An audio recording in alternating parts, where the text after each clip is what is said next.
చెందింది. భద్రత ఎప్పుడు కని విని ఎరగని రీతిలో ప్రపంచంలో ఎప్పుడు టీటీడీలో ఈ ఘోరాలు జరగల. పులిలు దాడులు చేసినాయి బాలికల మీద, పిల్లల మీద.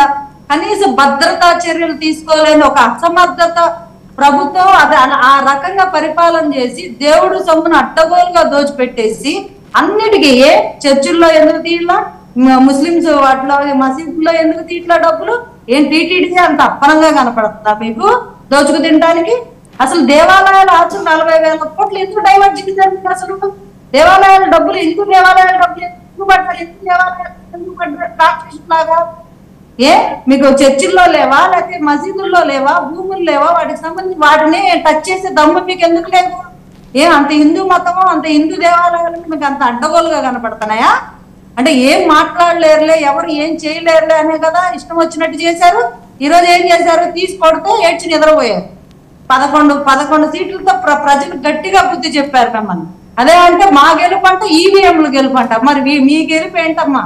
మీరు గెలిచినప్పుడు అది ఈవీఎంలు గెలుపు కాదా? అంటే మీది ఈవీఎంలు గెలుపు కానప్పుడు మాది ఈవీఎంలు గెలుపా? ఇది ఎక్కడ న్యాయం? మేము అన్నావా మీరు గెలిచినప్పుడు 151 మంది ఈవీఎంలు గెలిచారని? వీళ్ళు పరమ పవిత్రంగా అసలు టీటీడీ దేవస్థానంలో నిధులు ఎందుకు అసలు ఇంతవరకు ఎవరు వాళ్ళ అదే జగన్మోహన్ రెడ్డి గారి ఫాదర్ కూడా అంతే, ఆ కొండల జోలికి వచ్చాడు, అలాగే అయిపోయింది. ఇతను కూడా టీటీడీని ఎంత భ్రష్టు పట్టించాలో అంత భ్రష్టు పట్టించారు. భ్రష్టు పట్టించిన ప్రతి ఒక్కళ్ళు అడుక్కు తింటారు. ప్రతి ఒక్కడి మీద ఛార్జ్ తీసుకోవాలి. ఏ ఆఫీస్ అయినా ఎవరైనా భ్రష్టు పట్టిపోతారు. దేవుడు గారు ఒక చిన్న అంశం ఇక్కడ చెప్పండి. అసలు రాజశేఖర్ రెడ్డి గారు ఏం చేశారు? వీళ్ళు టీడీపీ కానీ జనసేన వెన్నెముకలేని పార్టీ అనుకోండి. బీజేపీ టీడీపీ ఉన్నంత కాలం మాత్రమే దాని మీద ఆధారపడి పరాన్నతిగా బతుకుతుంది జనసేన పార్టీ. అలాగే వస్తాను శివపార్వతి గారు, నెక్స్ట్ మీరే వైఎస్ రాజశేఖర రెడ్డి గారు మీ దగ్గరికి వస్తా. ఆవిడేదో ఒక మాట అన్నారు కదా, మాట్లాడి ఆవిడ మాట్లాడి ఇంటరప్ట్ కాకండి. ఆవిడ ఏం మాట్లాడతారో తెలియాలి కదా.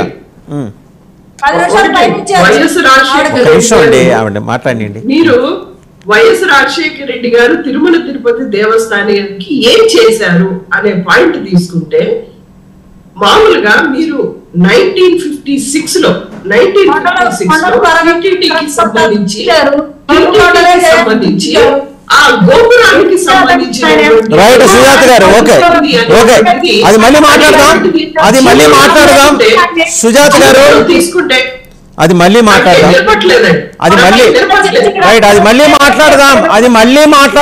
లెటర్ కంప్లీట్ మళ్ళీ మాట్లాడదాం. ఆవిడ మాట్లాడండి. మీరు ఇప్పటిదాకా మాట్లాడారు కదా, ఆవిడ మాట్లాడండి. డబ్బులు దాచేయాలని చూశారు, అప్పనంగా దోచేయాలని చూశారు, అప్పనంగా దోచేశారు కూడా.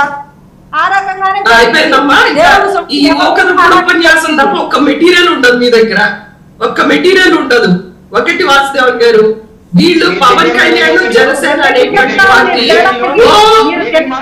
మాటలు చెప్పడానికి సుజాత గారు మీరు మాట్లాడారు కదా. సుజాత గారు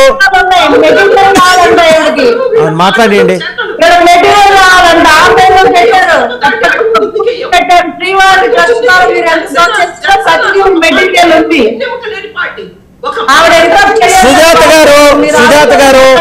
సుజాత గారు మీరు ఆగండి. ఆవిడ మాట్లాడండి. సుజాత గారు సుజాత గారు మీరు ఆగండి. సుజాత గారు ఆగండి.